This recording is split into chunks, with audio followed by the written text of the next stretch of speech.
Hello, wonderful ninth graders. I'm coming to you from my messy office again.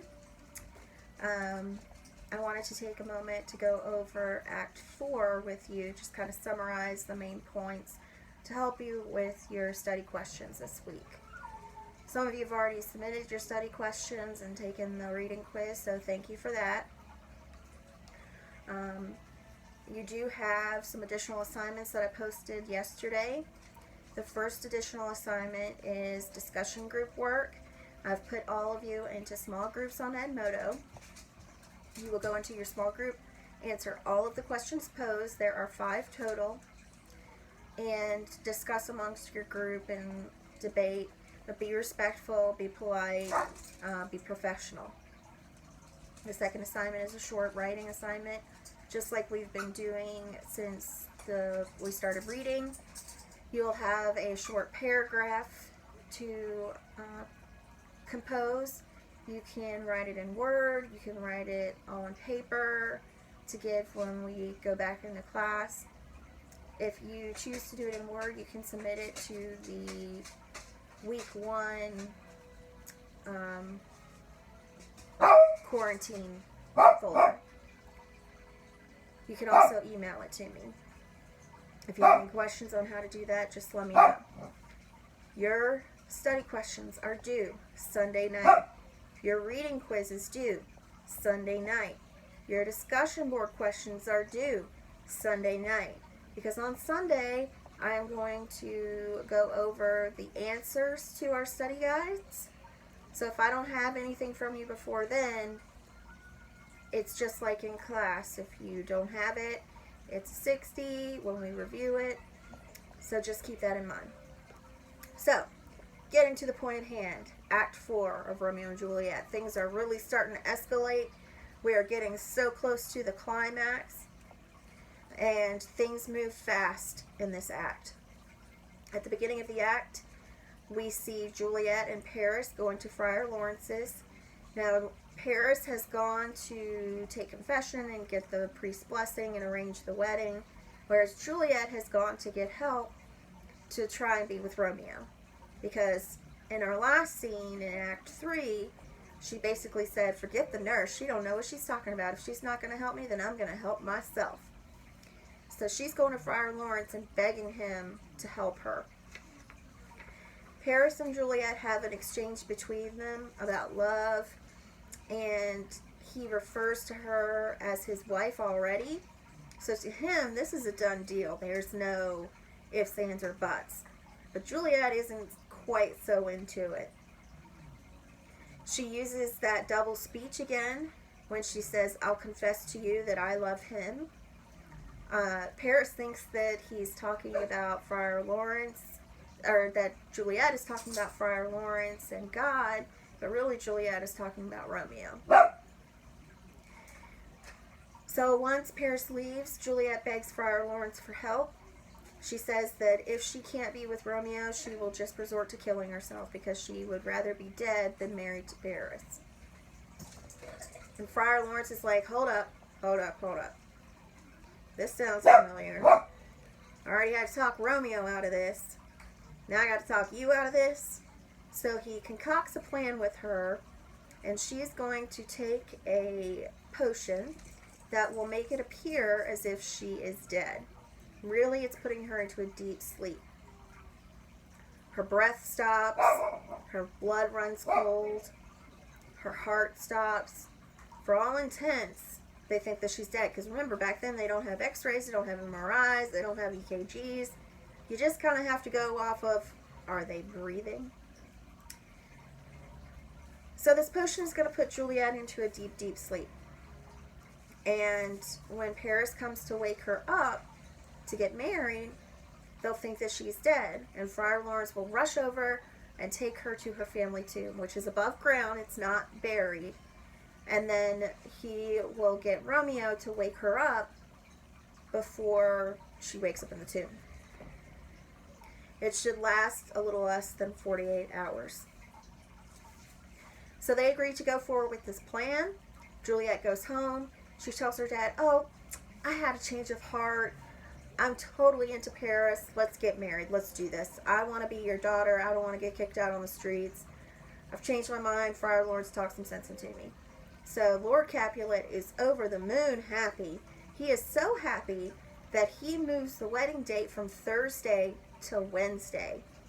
Now this action is going to come back and haunt Juliet because Friar Lawrence is sending a message to Romeo, who is hiding out in Mantua, through one of his other priests. That has to go by foot. There's no email, there's no Snapchat, there's no text messaging, there's no phones. So the only way they can get this message to Romeo is by foot, and Mantua is quite a ways away. So it's going to take a while for Romeo to receive that letter, if he even receives it at all. So now instead of taking the potion on Wednesday night, Juliet takes it Tuesday night. Lord Capulet, Lady Capulet, and the nurse start preparing for the wedding. They pick out her clothes, her jewelry. They stay up all night finding musicians and bakers and cooks. They're just so excited for this wedding. And then Juliet, she sends her nurse away because she realizes that she has to take her fate into her own hands. And right before she takes the potion, she talks about all the things that she's scared of with taking it. She's not scared of dying. She's more scared of her marriage to Paris than of death. She even says that she would rather be dead than be married to him.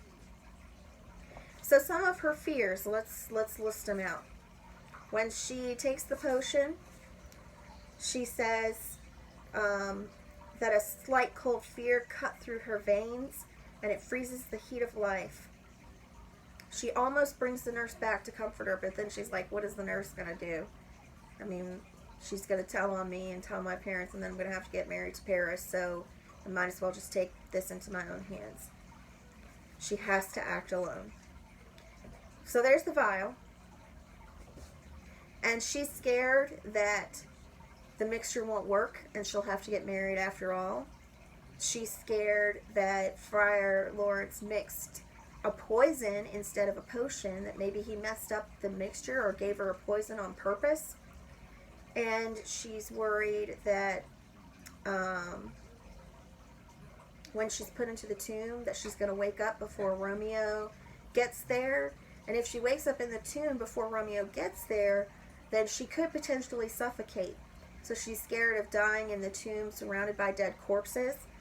And she's also afraid of just being surrounded by death and darkness and bones hundreds of years old. It's a scary place. These bones are out in the open. They're just kind of sitting on slabs. So this is no easy task at hand. Finally, she's afraid that when she wakes up in the tomb, she'll be driven insane by the ghosts that live there. She says there will be bones hundreds of years old in that tomb, my ancestors' bones, and Tybalt's body will be in there, freshly entombed. His corpse will be rotting. They say that during the night the spirits are in tombs. I'll wake up and smell awful odors. I'll hear screams that would drive people crazy. If I wake up too early, won't I go insane with all these horrible, frightening things around me, start playing with my ancestors' bones, and pull Tybalt's corpse out of his death shroud? Will I grab one of my dead ancestors' bones and bash in my own skull because I've gone crazy? And at the end of her tirade of all the things she's scared of, she sees Tybalt's ghost for a second. She's like, oh, look, I think I see my cousin Tybalt. And he's seeking out Romeo because Romeo killed him with his sword. So she drinks to Tybalt and falls on the bed. The next morning, the nurse goes to wake her up to get her ready for the wedding, and she looks dead. The nurse is like, wake up, wake up, wake up. It's 3 o'clock, or no, sorry. The nurse comes in, she tries to wake her up. She can't wake her up. She calls her a lazy bones. She does a little bit of double entendre and talks about Paris waking her up. And once she realizes that Juliet is dead, essentially, she bursts into tears. She is miserable. she gets Lady Capulet and Lord Capulet, and Lady Capulet and Lord Capulet have a total change of character in this scene. Whereas before, Lady Capulet didn't even know Juliet's own birthday. She's kind of distant from her. Now she is saying, oh, my only child, what have I done, what have I done? And Lord Capulet, who was getting ready to kick Juliet out the house, now is having second thoughts as well, and he's realizing, oh, my poor daughter, she's dead like a beautiful flower killed by an unseasonable frost. Death has taken her away to make me cry, and now ties up my tongue and won't let me speak. She'll never return to us. Death has taken your wife. There she lies. She was a flower, but death deflowered her. So he's comparing Juliet to a flower and death to a cold frost. And death is personified in this scene. If you remember from personification, that is when we give human-like characteristics to something that is not alive or not real. So in this scene, Lord Capulet is comparing death to a person. He's saying that he deflowered Juliet, which is a little bit more double entendre. That death is his son-in-law, death is his heir. My daughter married death. I will die and leave death everything. Life, wealth, everything belongs to death. Finally, Friar Lawrence shows up to take the body away. And he's like, come on now. She's in a better place. You could. So Friar Lawrence says, she's in a better place. The most that you could hope for her is to marry well and live a good life. You couldn't prevent her from dying someday, but heaven will give her eternal life. Your idea of heaven was for her to marry well and climb up the social ladder, but now you cry, you're upset, even though she's risen up above the clouds as high as heaven itself.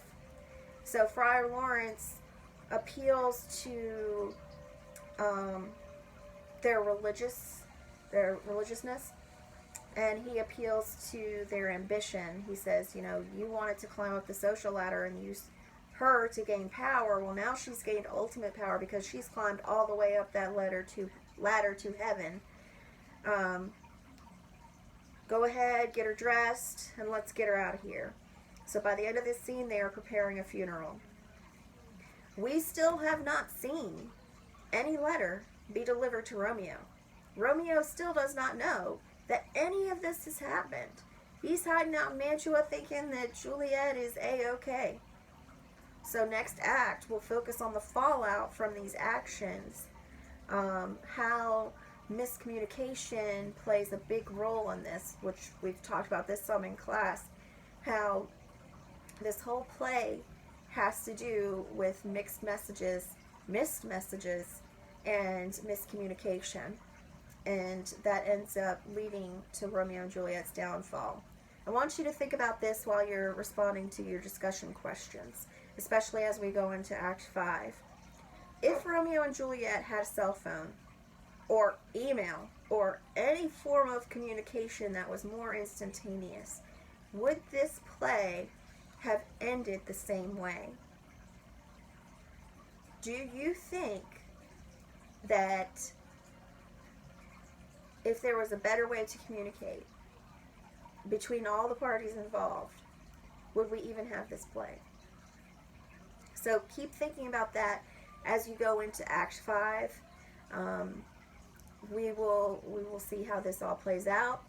Act 5 is very short. There's only 3 scenes, and we finally reach that climax, which, as you know, is Romeo and Juliet dying, but it's pretty dramatic. Again, reminders, study questions, due Sunday night. If you have a hard time posting it on Edmodo, email it to me. That's totally fine. Reading quiz, due Sunday night. And your discussion board questions are in your small groups. They're on the left-hand side of the page on Edmodo. Be sure to post in your groups. I want you to generate some discussion, because even though we're not in class, we can still talk and think about this online, okay? I will post another video on Sunday reviewing our study questions.